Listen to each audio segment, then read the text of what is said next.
lagi dengan aku Ray Dan aku Vina. di podcast Di Balik Luka. Apa kabar kalian hari ini? Semoga baik aja ya, walaupun di luar tuh cuaca lagi agak mendung-mendung gimana gitu. Iya betul banget nih Re. Tapi jujur ya Re, hari ini tuh aku lagi ngerasa overthinking banget, tau nggak? Waduh, kenapa tuh? Gara-gara tadi tuh aku habis lagi scroll TikTok nih, terus aku nemu berita yang menurut aku tuh aduh sedih banget deh. Aduh, kenapa Da- emang? Ya pokoknya kasus kayak tentang pelecehan gitu, dan pelakunya itu adalah orang terdekat dari si korban. Kayak red flag banget gak sih? Ya aku liat Vin, sumpah itu kayak nyesek banget gak sih? Yang kita jadi mikir tuh kalau safe place sekarang tuh susah banget dicari ya gak sih? Iya. Lagi kalau rumah sama lingkungan tuh kayak tempat paling aman gitu buat anak-anak. Ternyata sekarang itu susah banget ya Re, kita dapetin. Benar. Sekarang daripada kita sotoy berdua doang nih, kita udah undang dua sosok keren yang bakal nemenin kita hari ini. Pertama itu ada Kak Sally, dia itu adalah seorang relawan dan juga supervisor yang sering menangani kasus anak-anak yang menerima kasus pelecehan nih. Dan gak ketinggalan juga ada Kak Raisya. Beliau ini adalah psikolog handal yang sering banget bantu korban buat pulih mental mereka. Kebetulan tamunya di depan, kita sambut dulu yuk. Yuk langsung aja kita sambut. Yeay. Halo Kak Re. Halo, Kak Sally. Halo Raisya. Ayo Kak, silakan duduk Kak. Ayo. Makasih ya. Makasih ya Kak udah ngundang kita buat Iya. ngobrol bareng. Seneng banget bisa sharing sama kalian. Makasih. Iya, makasih juga Kak udah datang nih di studio kita hari ini. Studionya cozy juga ya, nyaman Aduh, banget jadi jadi malam. MBS-nya juga pas banget buat TikTok ya. Makasih ya. Makasih ya. Nah, Force langsung aja kita tanya-tanya nih ke kedua bintang tamu ini. Pertama aku mau nanya dulu nih untuk Kak Sally. Nah, Kak Sally, tadi aku sama Re tuh udah sempet ngomongin soal red flag orang terdekat. Dengar-dengar nih dari cerita para Force, kakak udah ini ya dulu pas kecil tuh punya pengalaman nih soal itu. Boleh ceritain nggak Kak di sini? Iya. Oke ya. Seingat aku dulu itu aku masih umur 6 tahun. Masih muda banget ya itu Iya, masih kecil banget kan. Iya, masih kecil ya. Polos-polosnya itu. Oh iya iya. Jadi itu kejadiannya ini tuh pas aku masih tinggal di perkampungan gitu. Kebetulan tuh aku dulu tinggalnya tuh sama orang tua aku dan ada nenek aku juga. Nah, terus aku ini tuh dulu punya pertemanan ya, sebutannya circle ya sekarang. Iya, sebutannya iya, pertemanan gitu ya. iya. Ada 6 temen nih, teman aku. Kita nih sering main di dekat saung di sawah gitu kan. Nah, nggak sampai situ doang. Kita nih mainnya ini juga ada bapak-bapak nih yang sering ikut campur sama kita. Ya kan? Itu bapaknya temen kamu sendiri. Iya. Aku tuh dulu banget ya. percaya gitu kan sama mereka, kayak mereka ini pasti baik banget ya kan. Soalnya kan bapaknya Masih teman aku kecil. sendiri gitu. Cuman makin lama nih mereka kayak sering banget ngelakuin hal-hal yang nggak pantas ke aku gitu. Berarti itu harusnya orang paling dipercaya gak sih Kak kalau lagi main sama teman gitu ya? Serem banget. Harusnya sih gitu ya. Apalagi itu kan bapak dari teman kita sendiri Iya, ya. makanya. Kayak nggak nyangka gitu ya Kak. Puncaknya nih pas aku waktu itu sempat lagi fit, aku tuh nekatin nih main sama teman-teman aku di saung. Satu-satu mereka pengen jajan, nah cuman aku nggak ikut kan karena aku lagi fit, aku sendiri lagi fit, jadi kayak Lagi kurang fit. iya lagi kurang fit ya, kayak lagi kurang fit. Iya. Makanya aku tuh kayak Apa ya guys? Iya, makanya aku tuh kayak gak mau gitu ikut mereka. Jadi tuh aku sama bapak-bapak itu Berdua aja. iya. iya. Terus yaudah nih, nggak. Terus mereka tuh kayak modus gitu kan, nanya ke aku kayak, kamu lagi gak enak badan ya? Terus aku jawab kayak iya. Nah, gak lama tuh mereka kayak udah mulai ngelakuin hal-hal yang menurut aku tuh itu di luar batas. Cuman karena pas itu aku masih polos, aku tuh nggak ada gak ada perlindungan gitu, jadi kayak gak ngelawan, gak bisa, aku masih kecil, jadi tuh Bingung mereka- juga nggak sih, iya Kak? bingung. Ya aku ngerti sih. Apalagi kamu masih kecil terus juga nggak tahu konsep tentang pelecehan ya. Apalagi juga dia tuh kayak orang tua dari teman kamu sendiri kan. Iya. Ya aku ngerti banget sih betul susahnya itu. Pas kakak lagi digituin nih hal-hal yang menurut kita nggak etis banget ya dilakuin sama anak kecil, itu kakak sempet nge-freeze gak sih kak? Aku nge-freeze. Jadi pas mereka udah mulai nyentuh yang misalnya nih kayak ini, terus ini gitu kan. Mereka modusnya pengen ngecek nih badan aku hangat apa enggak. Di situ tuh aku cuman kayak kaget aja gitu, kayak kenapa mereka bisa kayak gitu kan. Kayak aku nggak tahu ini tujuan mereka ngapain. Jadi kayak Bener-bener nggak bisa ngelawan iya, ya, nggak Kak. bisa. Aduh, gimana kayak aneh gitu ya kak? Iya, aneh banget sih. Nih Kak Raisya, aku punya pertanyaan. Kalau misalnya kayak gitu anak kecil kan biasanya kalau digituin tuh sering nge-freeze atau diem aja tuh. Itu kira-kira kenapa ya Kak? Kenapa mereka kayak nggak bisa ngelawan gitu? Itu emang dari apa ya disebutnya itu kayak tonic immobility gitu. Jadi otak tuh ngerasa nge-freeze, langsung nge-freeze karena ngalami sesuatu yang bikin shock gitu. Sebenarnya itu normal aja sih. Oh itu jadi dari diri kita sendiri ya Kak? Iya. Udah. Berarti ada lagi nggak kelanjutannya Kak? Oh, sebenarnya tuh gak cuma ceritaku yang tadi nih guys. Kebetulan mungkin ya, seingat aku tuh sebulan setelah kejadian itu. Jadi gini, aku tuh lagi pengen jajan sama teman aku ke warung gitu kan. Iya.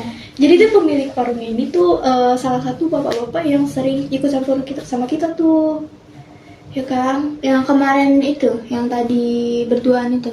Iya, salah satunya nih punya Bapaknya temen kakak lagi tuh? Iya, Berat flex Kamu serius gak apa-apa? Itu banyak banget loh. Iya, itu bapaknya temen kakak tuh aneh-aneh banget ya kayaknya. Aku kaget banget dengerin kasus-kasus pelecehan kayak gini. Tapi denger cerita kamu aku kaget banget loh. Iya, sampai dua bapak ya. Emangnya Nih, kalau misalnya kalian dengerin cerita aku yang sekarang, kayaknya kalian bakalan kaget banget sih. aduh, yang pertama aja tadi aku udah shock banget loh ya. Iya. Serem banget loh itu. Jadi nih pas aku lagi jajan di warung itu, nah itu temen aku disuruh pulang gitu. Jadi tuh kayak temen aku nih disuruh pulang, sedangkan aku tuh kayak diajak kayak sama bapaknya itu kayak ayo kamu sama saya aja gitu kan. Lagi di warung tuh. Iya, iya lagi di warung tuh saya diajakin ke rumah si bapaknya ini. Jadi tuh yang di warung itu gak ada yang dijagain. Jadi tuh bapaknya itu ninggalin warung itu buat sama akunya gitu. Ih, ya kan? Iya. Parah banget sih itu ya. Iya, parah kan. Terus pas di dalam rumahnya itu aku tuh sempat diajak kayak foto-foto gitu kan. Foto kayak gitu. Gimana tuh? Aduh. Ya, terus aku tuh kayak disuruh pose yang gak pantas gitu. bener Sebagai sih. anak umur 6 tahun aku disuruh pose-pose yang itu gak pantas buat anak kecil. Ih, gak manusiawi banget ya. Iya, tapi nggak sampai situ doang. Dia tuh udah lewat batas banget. Dia udah mulai megang yang seharusnya nggak boleh dipegang. Terus itu berhentinya gimana tuh Kak? Apa ada yang nyadar kah?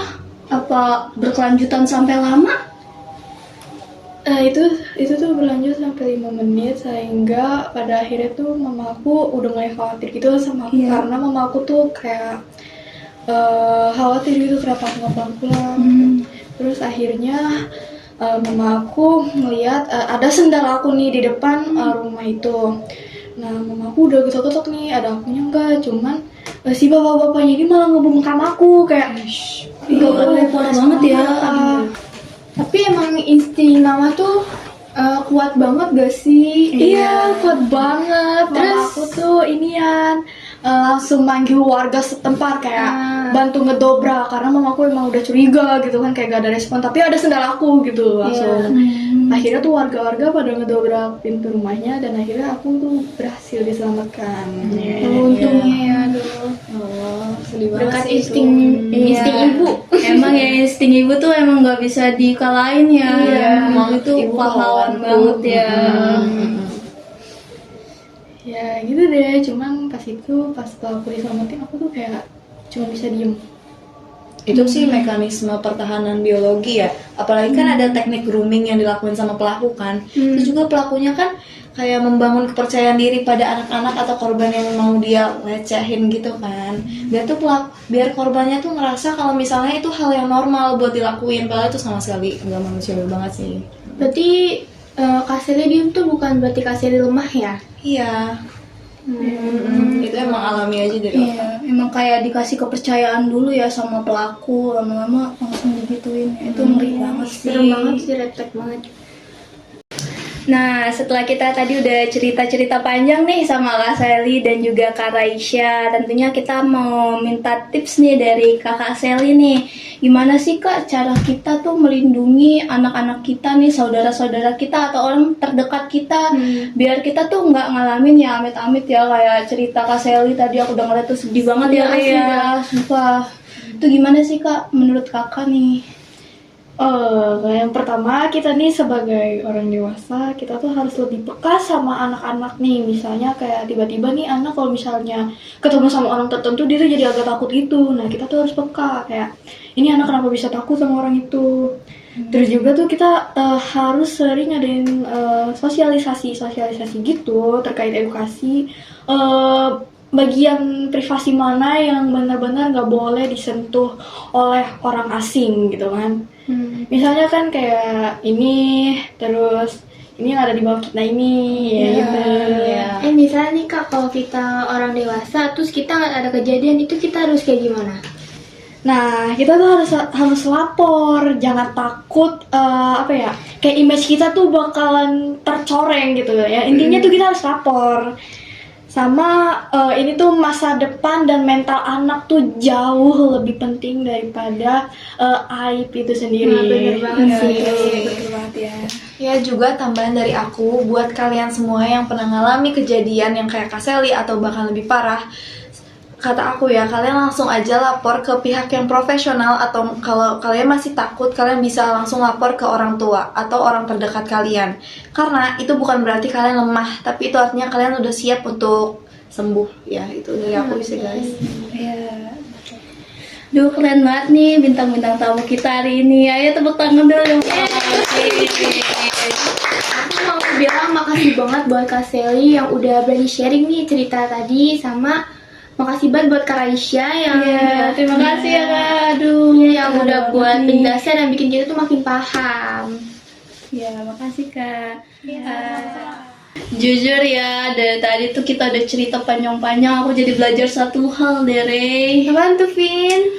Soal kita tuh harus berani gitu. Kayak Kak Selly ini buktinya dia tuh berhasil lepas dari masa lalunya yang kelam dan buktiin bahwa kita juga kalau masa lalu kita kelam belum tentu ya masa depan kita ikut kelam bisa cerah gitu. Bener, betul banget. Bener banget, Vin. Force, mungkin dunia ini tuh terasa nggak aman buat kita, tapi fajar akan selalu muncul sesudah malam yang paling gelap sekalipun. Kalau kita berani melangkah, jangan biarkan luka lama menjadi penghalang buat kamu maju. Nah, betul banget Force, karena setiap anak itu berhak buat tumbuh ya tanpa rasa takut, dan juga setiap manusia juga itu berhak buat merasa aman. Jadilah telinga yang buat mereka yang lagi punya masalah nih, dan juga suara buat mereka yang merasa dirinya terbungkam kayak Kak Selly tadi. Terus kita juga harus peduli sesama manusia ya Force. Betul banget. Dan aku Ray, Dan aku Vina. pamit dulu dari podcast di Balik Luka kali ini. Tetap peka sama kita dan stay safe ya semuanya. Oke, ingat ya, lukamu mungkin bagian dari ceritamu, tapi kamulah yang menjadi penulis dalam ceritamu, dan kamulah yang menentukan kebahagiaan itu. Stay slay, stay walk, dan bye-bye semuanya. Sampai jumpa di episode selanjutnya. Bye-bye. Bye.